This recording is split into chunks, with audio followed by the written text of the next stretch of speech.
Mr. Carino? Kayo po yung sangguniang bayan secretary.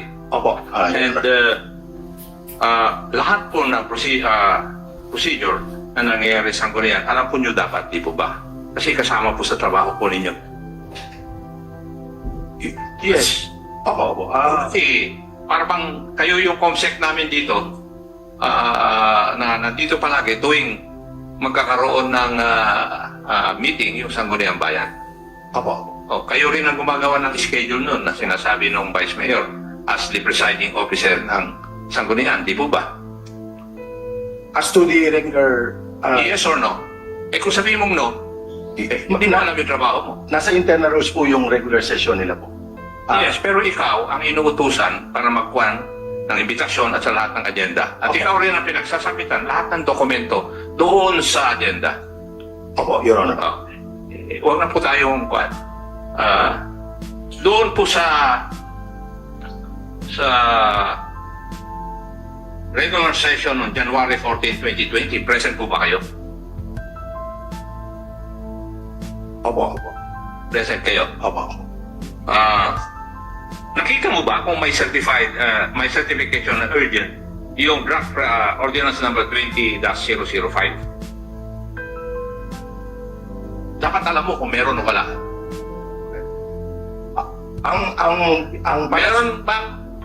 Meron ka bang nakita na sinumpite na certification of urgency by the mayor tungkol sa draft ordinance number 20-005 entitled An Ordinance Reclassifying of Land from Agricultural to Industrial and Commercial Purposes? Meron ka bang nakita o may sinumpite ba sa iyo? Yun ang tanong ko. Sagutin mo lang ng yes or no. Your Honor, opo, ganito lang po. Yes or no?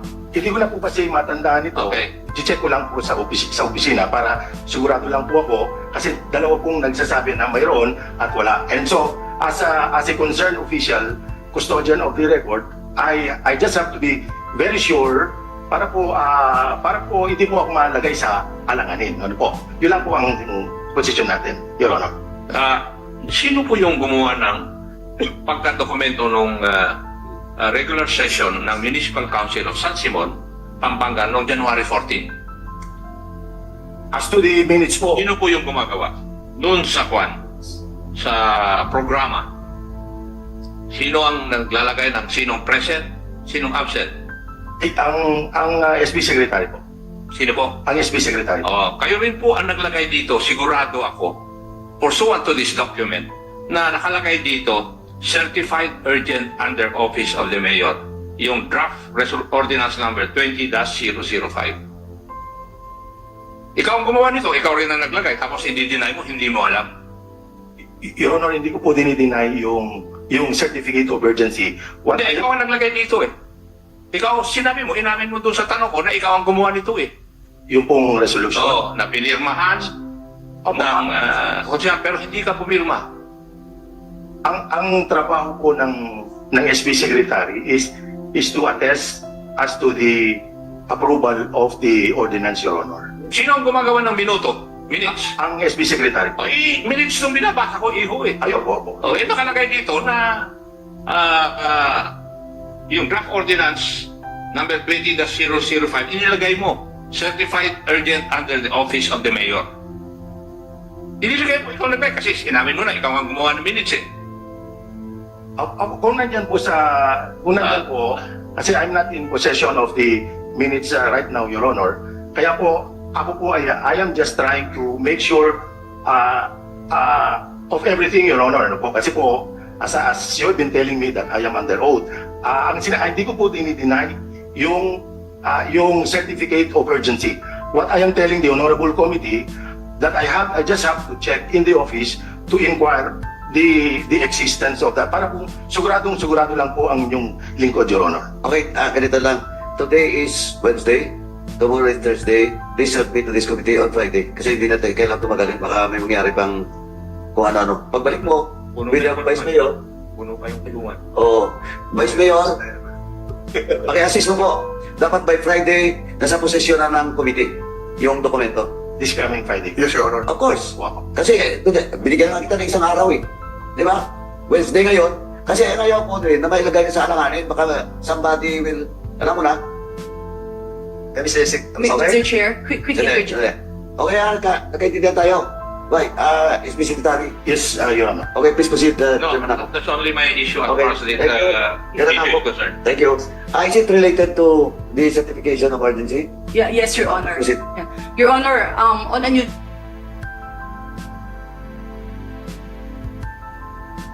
a regular thing in the municipality, or is it an unusual thing? Kasi baka naman po na talagang it's regular practice kaya nagkakaroon ng senior moments at nakalimutan na meron bang na-issue or wala.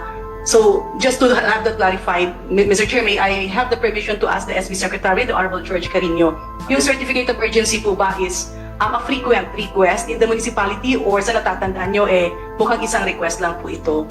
Before you answer the query of the Honorable Karin, whatever it is a practice ng municipality, but any public official, elected or appointed public official for that matter, career official for that matter, should have due diligence in his decision on matters, especially napakahalaga to ordinance ng bayan. Tama? Please proceed. In answer to that question po, Madam Congresswoman, hindi naman po lahat ng legislative measures is certified urgent. Yeah, Mr. Chair, if I may, let me rephrase my question. My question is not kung lahat ba o hindi. My question is, the issuance of a certificate of urgency, ito po ba pangkaraniwan, let's say na nagagawa once in a month, or once in every quarter, or isang beses lang siya nagawa, so that we can establish na baka naman hindi sadya na nagkaroon ng confusion? Sa isang buwan po siguro, siguro isa, dalawa sa certification of urgency coming from the Office of the Mayor, Your Honor. So just to clarify, Your Honor, so sa isang buwan, there is like 1 or 2 requests for certificate of urgency. And in this case, baka nga, Mr. Chair, sa dami ng na-issue na certificate of urgency, nagkaroon ng a little confusion or senior moments in the process. I think it's not the senior moments in the process. It's all about our mandate. Sabi ko na nga, I beg to disagree. Kasi, ang sinasabi ko nga, you should have done due diligence. Kung naging practice yun, just like what is happening also in the other towns of Pampanga, in Mexico, Pampanga, parang ganun na nga ang nangyari sa buong bansa. Now, we do not want... Yun yung sinasabi ko. Now, if it is not practice, with this investigation, tapusin natin yan. Kasi, sabi ko na nga, lahat ng mga public funds dito sa committee ko, hindi pwede yung ganun. Hindi pwede yung ganun. Kaya, sa akin lang, sanggunian, the mayor, former mayor, the incumbent mayor, of course, SP Secretary, para sa akin, unusual yun.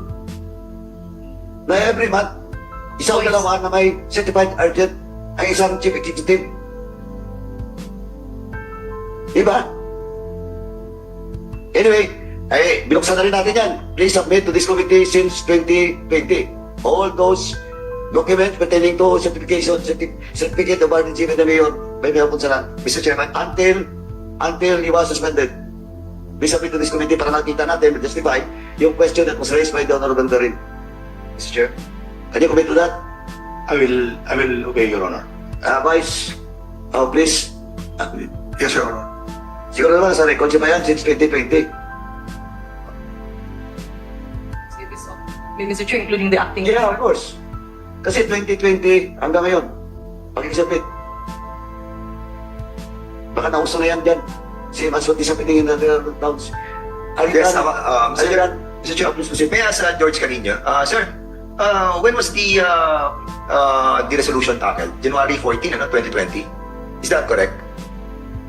Opo. Yeah, and in accordance with what we have discussed, it was signed by all the members of the Sangguniang councilors. Is that right? Ikaw na nagsasabi na hindi ka sigurado, tama? Sabi mo kanina, hindi ka sigurado. Dun sa mga signature. Yeah, sa urgency. Sa urgency lang? Okay. Opo. Hindi. Okay. Ang next question ko sa iyo, was the SB Ordinance number 20-005 approved by the members of the council? Yes, Your Honor. And you certified it as correct? Yes, Your Honor. O in that case, there is a certification of urgency because you approve the same ordinance. Di ba? That was approved on the same date, on January 14, 2020. So, kung in-approve mo yung ordinance on the same date, that precludes that there is an urgency. Nandito nakapirma ka, oh. So, meaning, alam mo, na urgent yung yung resolution that was given by the mayor. Dahil attested ka dito eh, ordinansa na to eh. Di ba? Nung matakan yun yung resolution, then, you approve the ordinance. That is urgency. O, ngayon, hindi mo na siya i-deny. Sabi mo, sir, meron nga po. Tama? Sir, may I Alam mo, bro, mas makalalo kang malubog. No, baka lalo kang malubog dahil tinakil yung resolution about the urgent resolution filed by the mayor, and then on the same date, January 14, 2020, you approve the said ordinance. Documents cannot lie. Okay? Huwag ka na magsalita, brother. Baka malubog ka. We don't want you to put in our custody yet. Ha? So, Mayor, meron lang po kita tanong about sa... kasi yung kinaklasify po nating property is under sa grupo ninyo, agricultural. Is that correct? Tama po. Tama. And then, the very reason why you filed the resolution for reclassification is because to cater a certain industry. Am I right? Tama po. At ang certain industry yun ay tinatawag natin na what industry is that? Greenland Greenland po. Recovery Center. Tama po. Okay. Comsec, can we kindly show the picture? Why did you put it in the middle of land? Before you proceed, no? napakaliit lang. And I will show the video. I just want to ask if SB member Beda Pineda is present. Wala. SB member Flores present.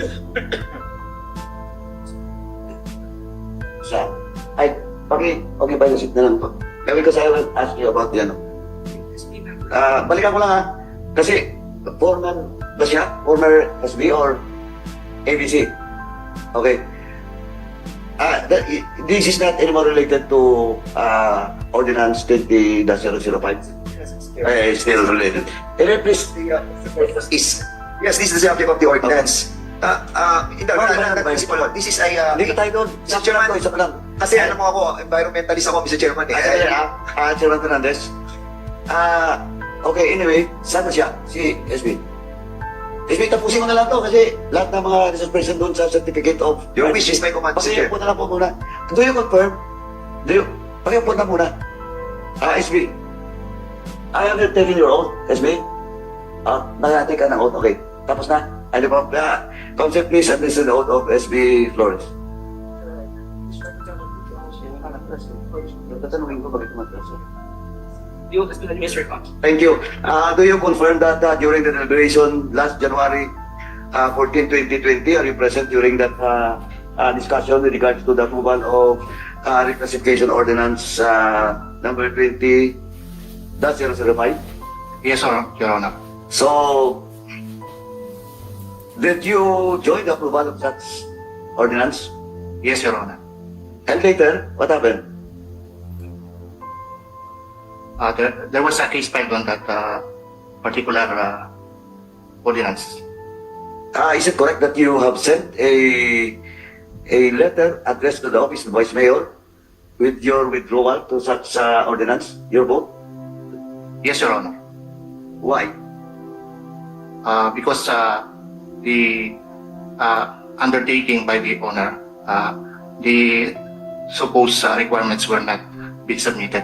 So you found out that the requirements required to reclassify such agricultural lands was not fully complied. Yes, Your Honor. And that's the reason why you withdraw to a letter to the office of the Vice Mayor. Exactly. Okay. Will you, SB member Beda Pineda is not present today. So COMSEC is directed to invite SB member Beda Pineda on the next hearing. But initially, kayo po ba ni SB member Pineda ang nag-withdraw? Ano mo ba yun? Yes, Your Honor. O members of the... And Yes. in the bid. Who? Who? Councilor Irene David. You also withdraw? You wrote a letter to the office of the Vice Mayor? Hindi Hindi po ako nakahabol, pero nag-withdraw po ako, Your Honor. Why? Kulang din po yung yung Requirements. requirements po, Your Okay. Honor. Thank you. But you're not also suspended? Suspended po. Pero nag-MR po ako.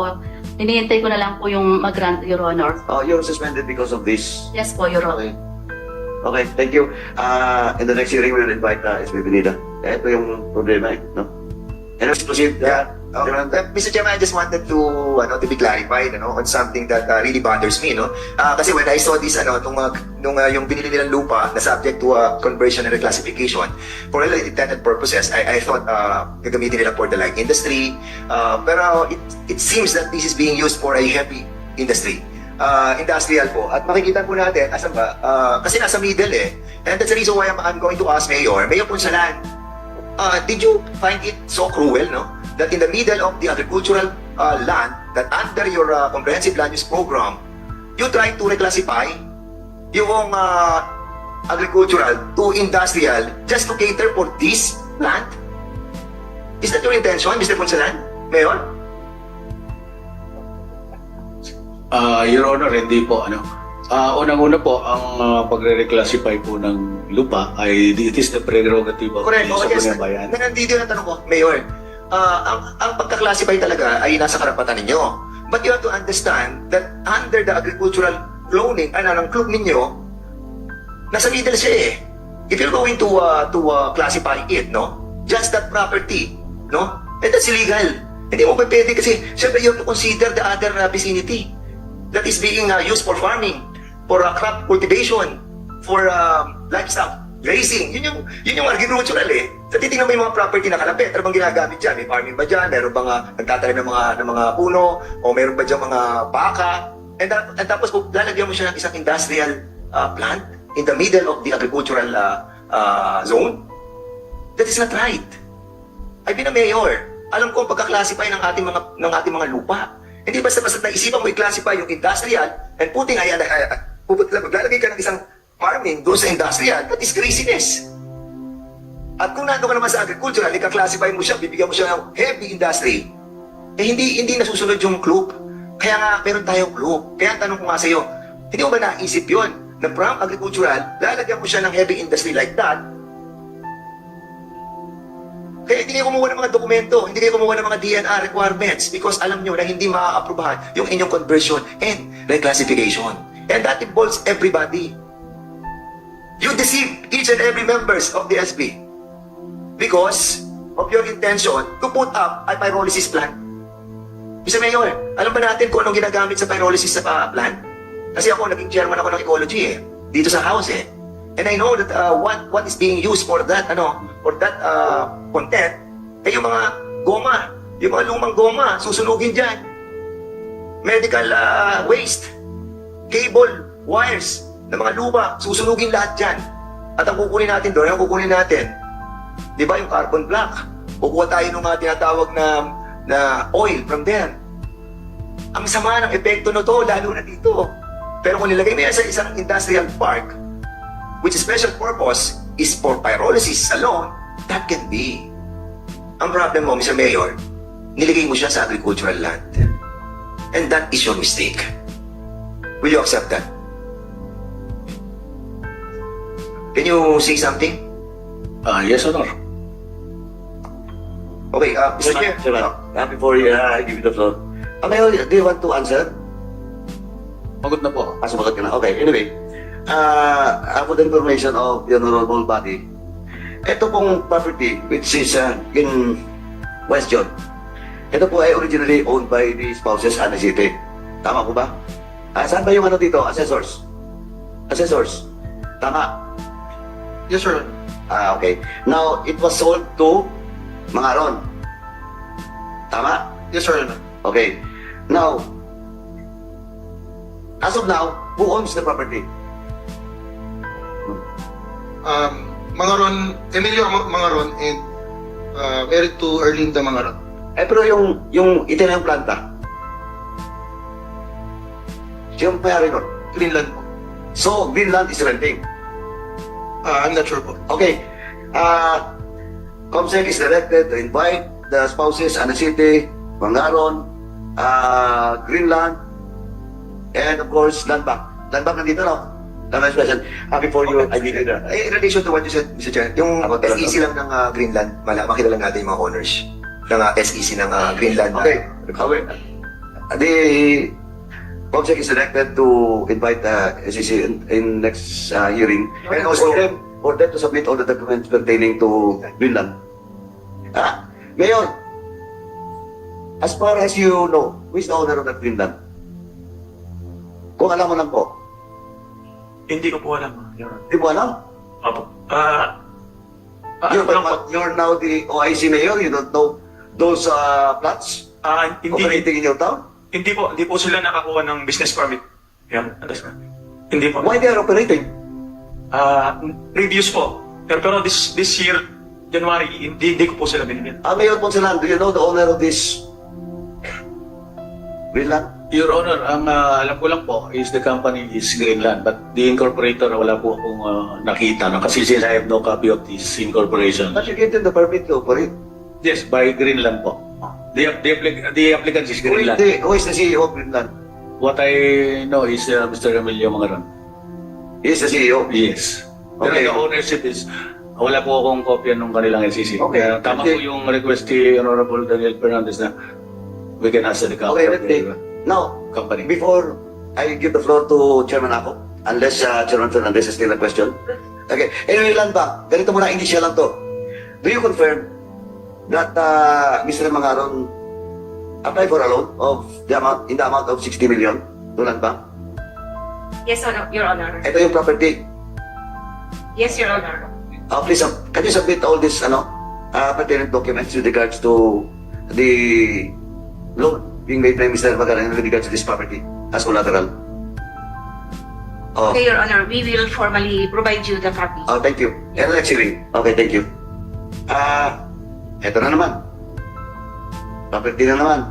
Magkano ba yung magkano ba assessors? Magkano ba ngayon yung property na yan? Because as far as I know, the reclassification ordinance was made January 14, 2020. After 6 or 7 months, binenta ni Anisite doon kay mga Garon. Magkano po? Based on my knowledge po, Your Honor, Based on the documents. if based on the document, Your Honor, I will provide next. You provide the document, but based on your knowledge, what? Before, it was valued around 300 to 500. Tama. But right now po, because of the development on that area, currently the market value is No, I'm not asking the development in that area. The price prior to the sale made by Anisete to Mangaron. Kasi reclassify niyo, di ba? Now, the same, it's a pattern now. Mexico Pampanga kanina, magkano? 300 to 500. Yes, sir. Okay. ROT, nandito ba? Yes, sir. Please submit the pertaining document with regards to this property. Yes, sir, Mr. Before the next hearing. Yes, Mr. Chair. Tapos, backtrack tayo. Backtrack ha, gusto ko backtrack. It's either this property is owned by, is a property under the DAR or the DNR. Yes, Mr. Chair. And, malinaw na kanina, walang certificate of conversion. Walang certificate clearance. When they reclassify, again, ROD, you should have done due diligence.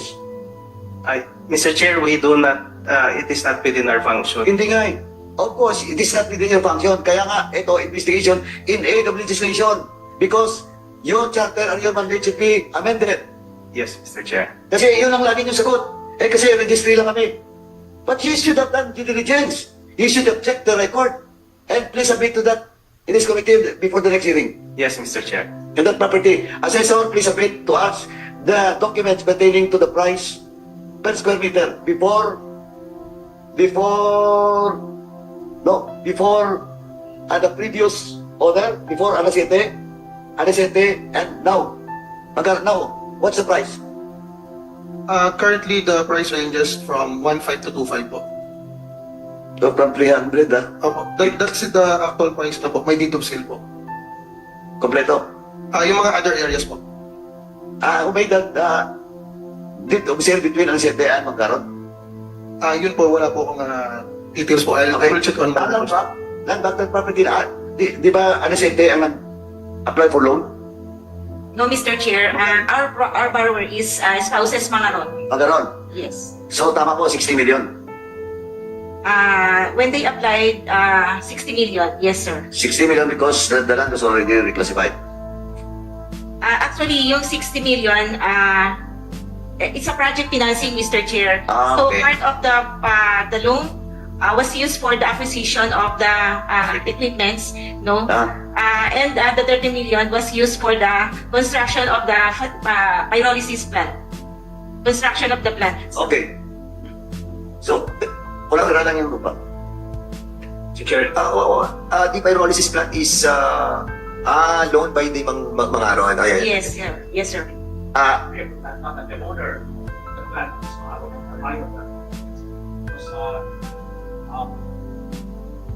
Mayor Punsalan, I think, stated that he's not aware as to the ownership of the plant. So very clear from the land bank that the mga spouses obtain a loan for the establishment of the subject plant. Yes, Congressman Panganariga. Yun din yung problema kay Mayor. Mayor yung OIC Mayor ngayon, hindi nyo rin alam pala.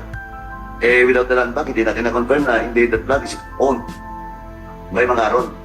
Anyway, assessors, pakisabit mo sa amin yung increase before the Anisete, and Mangaron. Within 7 months na sila, di ba? That was January 14. Ang sale na nangyari, ang loan pala na nangyari. No, ang sale nangyari is July. Based on record po 2019, it's still agricultural, and then 2020 from Anisete, then 2020 naging Mangaron po. And then by 2021, nagkaroon po na partial reassessment of the property from agricultural to industrial per actual use po. So yung actual reclassification happens during the time that it was owned by Mangaron? Nung nagkaroon na po ng improvement, nung may warehouse and pyrolysis na po siya. Hindi, pero prior to that, yung usapin dito na Municipal Ordinance 20-005, who applies for that? Sino nag-apply po? Vice, sino nag-apply? Anisete or Mangaron? Mangaron. O tama po. So, from Anisete to Mangaron, and application for reclassification from Mangaron. Okay. Now, yun lang po. Pag-isapin dito sa committee, kasi marami pa tayong gagawin dyan. Oo. Yes, sir. Review me. Kasi, pito to, sabi nga ng chairman ako, isa pa lang tayo ngayon. Pito tong issue dito. O, 5, pero may ano pa tayo, may DFA pa anyway. Mr. Chair, if I may, can the committee secretary furnish us a copy of all the documents related to this Greenland? Wala. Hindi, pinasasabit ko na po. Kanina pa. That all the documents, wala pa eh. No existing document. Wala. Okay. Wala. Kasi, Mr. Chair, if I may, my only copy here is the agenda and the resolution. Maybe. Anyway, wala pa tayo sa wala pa sa posisyon ng committee, and I have already directed that for the COMSEC to secure a copy from SEC. At the same time, they will be invited to the next hearing, the SEC. No, lang ba? Diyan na muna tayo, ha? Baka may sunod pa na mga tanong. So, anymore? In this particular, kaya hindi pa tayo tapos dito, ha? Pwede naman balikan pa natin to. Mr. Chair, Yes, Chairman ako. I think I followed the rules. I listed my name. That's why I have been silent for a long time. Kasi nagpalista po ako na magtatanong eh. Yeah, sorry, Chairman ako. Also, But Chairman I ako. still have the floor. No. But I will get back. No, you have all the time kanina. Tama ka na. Tama na muna, Chairman Fernandez. O, Chairman ako, please proceed. Sorry po. Thank you, Mr. Chair. May I know if Mr. Almario is present? May I know if Mr. Santos is here? How about Mr. Macapagal? Present? Mr. Dagdag? Madam Dagdag, sorry. Madam David? Madam Pineda? Not here? Absent? Randall Bondok? Archibald Basilio? Here po. And Randy Flores? Yeah. And Alexievich Vergara? Nandito. Chairman, before you proceed, all those COMSEC is directed to invite all those names mentioned by Chairman Akop to be present in the next hearing. Thank you. Please proceed, Chairman Akop. Thank you, Mr. Chair. Ito pong issue na sinabi ni Honorable Ordanya sa kanyang resolution, kayo po ay naimbestigahan na rito ng Ombudsman. Tama po ba yun? Including your mayor. Okay. Now, umpisahan po natin. Yung pong reclassification na pinag-uusapan natin na nangyari ay nangyari noong January 14, 2020. Would that be correct? Yung pong mga membro ng Sangguniang Bayan. Na-approve yun, di ba? Yes. Matanong ko po kayo, lahat po ba kayo nagpapatunay na yung protocol ng reclassification of land ay hindi po nasunod?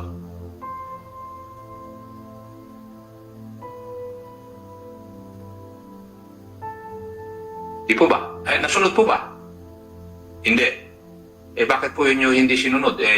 You're supposed to obey all the laws of promulgated by the appropriate authorities in this land. Bakit hindi nyo ginawa? Bakit nyo in-approve? Alam nyo pala na hindi nasunod yung protocol You're all elected officials then. Bakit nyo in-approve yung hindi tama?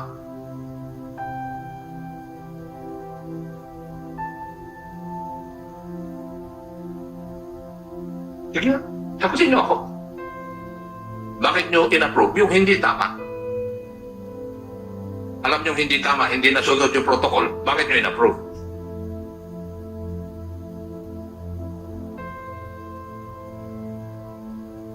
Wala makasagot?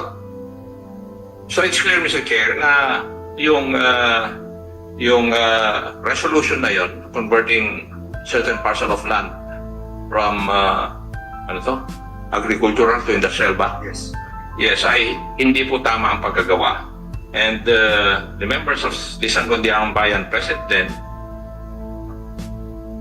knew that they did not follow the protocols required by law and still approved the resolution converting such land, Mr. Chair. Now, sinabi kanina ni Register of Deeds ba yun? O yung isa? Yung katabi po ninyo? Yung assessor? That there was another reclassification made?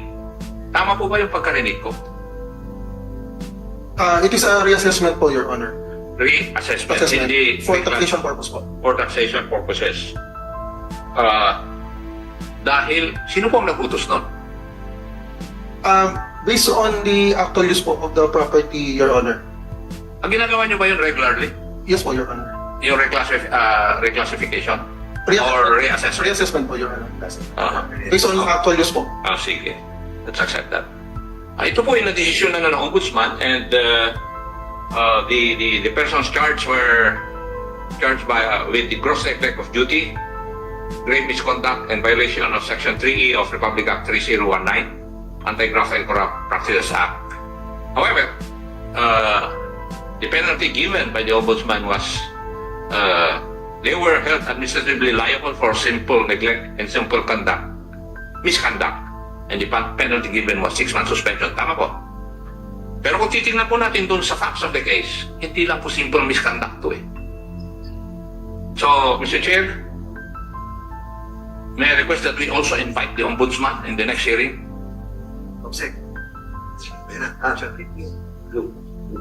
Chair, I would like to repeat my request that we invite in the next hearing the Ombudsman because I cannot agree with the penalty given for simple neglect and simple misconduct lang, 6 months. Tama po yan, the same sentiment from the chair. In fact, we have invited the Ombudsman. They sent us a letter where in fact attached is all the cases that was filed to suspended Mayor Ponsalan Jr., 7 cases.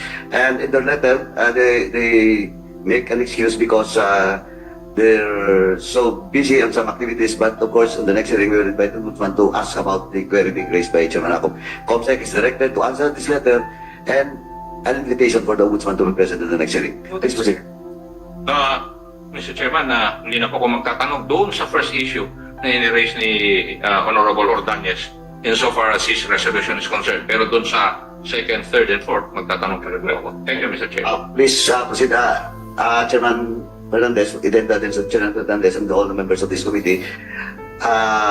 Umiwalay na muna tayo doon sa first topic because we have still 7 topics now to be discussed. But anyway, hindi pa tayo tapos doon. No? Second topic tayo ba? Yeah, second topic tayo. Bumalikan natin yung first topic on the next hearing because this is just an initial hearing on where in fact those involved in this transaction are not yet present in the next hearing. The complainant, Mr. Mangaron, Anisete, and of course the ROB is present. Assessors, please submit all the documents pertaining to this issue on the next hearing that was requested by this committee. Okay? You want to proceed on the next topic? Yes. Okay. With the indulgence again of Congressman Ordonez, I can start the line of questioning with regards to the second issue, which is the anomalous land purchase of parcels of land for expansion of the municipal home of San Simon, Pampanga. So, my question is, siguro sa ano muna, sa Sangguniang. Sino ba sa Sangguniang ngayon? Ang Vice Mayor. Sino ang Vice Mayor? Kayo po yung acting ng Vice Mayor. But this particular anomalous land purchase, alleged anomalous land purchase of land, time lang po ninyo to hindi. Sino po yung former Vice Mayor? See? Sino nag-attest? Sino po dito nag-approve ng resolution authorizing the municipal mayor, Bunjo Esponsalan, to purchase the land sa surrounding ng municipal hall? Sino pong SP Secretary was the Vice Mayor then. With regards to the authority given to the Mayor to purchase lands for the expansion of the municipal hall. I think that is the time of Vice Mayor Wong. Vice Mayor? So si Vice Mayor Wong pa to. Tapos, kayo na rin na SB Secretary during that time. Okay. Siguro my first line of question is why Mayor Ponsalan, you asked for this, for the authority to purchase the property. Opo. Is it always the procedure of the municipality of San Simon to right away ask for the authority to procure a property, considering that the first procedure that we need to do prior to the procurement is to ask an authority to negotiate. That's the right procedure Kasi hindi ka medyo parang humingi ka ng authority para pumili na. But kami normally ginagawa natin diyan sa tax code sa LGU is for us to ask authority to negotiate para makita natin kung ano yung mga requirements doon sa bibili nating lupa. Why you deem it right to get an authority to procure right away? Ba't hindi po tayo humingi ng resolution to negotiate muna? Kasi that's the normal thing to do. Actually po, dalawa po yung authority and the ratification of the ordinance now. Okay. Hindi po yun ang tanong ko, Mr. Mayor. Ang tanong ko po is, pag tayo po ay gumagawa ng request sa Sangguniang Bayan, tatanungin po natin ng Sangguniang Bayan, Sangguniang Bayan, bigyan niyo ako ng otoridad kasi magne-negotiate ako, bibili tayo ng property para sa ganitong ganyan. Ayan. So, yun po yung una, magne-negotiate muna po tayo. Di ba? Mga potential na bibili kasi 45 million to, di ba? Ano mga bibili natin lupa, yung potential na mura, makakamura tayo at magiging property na ng munisipyo. Negotiate muna. Pero dito, sa resolution mo, procurement agad ang ginawa ninyo. Tapos, binili nyo na. So, ang tanong ko, bakit hindi nyo muna kayo gumawa ng resolution to negotiate? Which is the right procedure? Ano pong sagot natin dito, Mayor? Siguro po, doon sa bagay na yun, may pagkukulang, since I am a neophyte mayor, First time Mayor during the time. O sino po ang budget officer nyo? Sino po ang treasurer nyo? Sino po ang accountant ninyo? Andito po ba?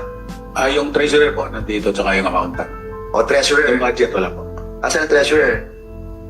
Kayo yung mga nakapalibot sa mayor. Did you not advise your mayor to make it the right way on negotiating first and then saka kayo mag-file na resolution for procurement processes? Please state your name and your position, please. Good morning po. I am Royal Maniaco, Municipal Treasurer. Yes, matagal ka na po sa bilang treasurer. Sa San Simon? 2017 po, Your Honor. 2017 lang. Okay. So, do you know the kind of process to file a resolution for negotiation first? Because yun yung unang ginagawa eh. Hindi agad procurement eh. Sa pag-purchase po ng lote, lupa, hindi po ako aware masyado sa mga requirements po. Hindi mo alam ang mga requirements? Saan po hindi? Yes, Chair. Yes po. Okay. So, okay. Itong pondo na kinuha na 45 million sa pambili ng property do sa adjacent property plant sa munisipyo, is this included in your AIP? Your Honor, siguro po yung budget officer, yung pwede sumagot. But you are the treasurer, you should know the AIP. Asan ang budget officer natin? Wala. May we ask the budget officer, Mr. Chairman, to be invited to the next hearing. Pero basically, Mayor, kasama ba sa AIP? Itong annual investment plan, yung ating pong pag-purchase ng 45 million? Pag muna natin puntahan yung maling procurement, yung may anomalous. Tingnan muna natin kung nasa tama po kayo nung pagbili ng lupang yon, kung ito ay nasa annual investment plan yun. Nasa annual investment plan ba? Bakit ba ito sir? Ano yun? Pag-i-off? Opo, pagkakalam ko po, nasa AIP. With that, Mr. Chairman, I would like to ask the good mayor to provide us all the documents pertaining to the annual investment plan prior to the approval of the 45 million for the purchase of the property. Ang second question ko po, have you... Chairman, that should be addressed to the OIC Mayor. Because he's now the OIC. Sige, can you kindly submit us yung annual investment plan? During that time that this resolution was approved, when was this? Hindi ko pa rin po, kasi po, hindi po. Kailan ba itong purchase itong property to? 2022 pa lang po. 2020. So 2022 ka na naupo? Opo, 2020. Ay, ano ka ng 2020? Pangkaraniwan, mamamayan lang po tayo, 2020. So you were elected in 2022? 2022 po, bilang first councilor po ng bayan ng San. Well, now that you are the mayor, please provide us, no? Yes po. Please provide us the documents pertaining to the annual investment plan. Yes po. No? Certified yan, dapat, ano? Kung included itong 45 million sa annual investment plan. Sa annual budget nyo, Mayor, sinama niyo po ba to? Treasurer, alam mo to. Kasi annual budget yan eh. Pag annual budget, syempre, alam natin. Kaya yung pondo para sa taon eh, alam natin to eh.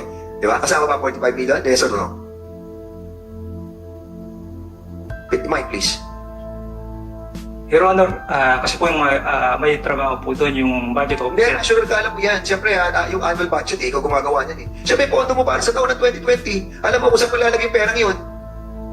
Your Honor, ako po kasi binibigay ko yung certified income target po sa budget officer. Yung budget officer po, siya pong... Siya maglalagay. Opo, siya Pero siyempre, nakikita mo yung buong budget pag aprobado na yan, di ba? Yung annual budget.